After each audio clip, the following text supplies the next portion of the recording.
జనసేన అధినేత power star Pawan Kalyan గారు ప్రస్తుతం ఆంధ్రప్రదేశ్ రాష్ట్ర రాజకీయాల్లో కీలకంగా వ్యవహరిస్తున్న విషయం మనకందరికీ తెలిసిందే. ఆయన రాబోయే ఎన్నికల్లో పిఠాపురం నియోజకవర్గం నుంచి పోటీ చేస్తున్న విషయం విదితమే.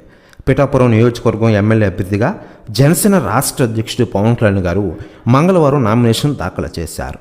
చేబ్రూరులోని నివాసంలో ముందుగా ఆయన ప్రత్యేక పూజ నిర్వహించి తన కుటుంబ సభ్యులు, సన్నిహితుల ఆశీర్వాదం తీసుకున్నారు.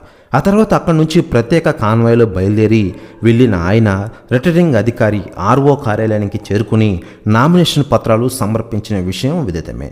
నామినేషన్ సందర్భంగా జనసేన కార్యకర్తలు, నేతలు భారీ ర్యాలీ తీశారు. అభిమానులు, కార్యకర్తలు పెద్ద ఎత్తున ర్యాలీలో పాల్గొన్నారు. జై జై జనసేన, జై జై పవన్ కళ్యాణ్ అంటూ భారీగా నినాదాలు చేశారు.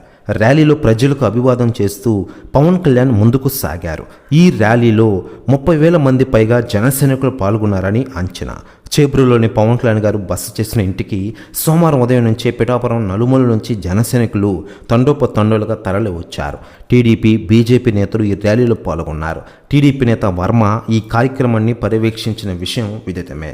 ఇకపోతే నామినేషన్ కార్యక్రమం అయిపోగా పిఠాపురంలో పవర్ స్టార్ పవన్ కళ్యాణ్ గారు ఒక భారీ బహిరంగ సభ నిర్వహించున్నారట. దాదాపు 2 లక్షల మందితో ఆ సభ నిర్వహించినారట పవన్ కళ్యాణ్ గారు. ప్రెస్ న్యూస్ కూడా తెగ వైరల్ అవుతోంది ఆంధ్రప్రదేశ్ రాష్ట్ర రాజకీయాల్లో.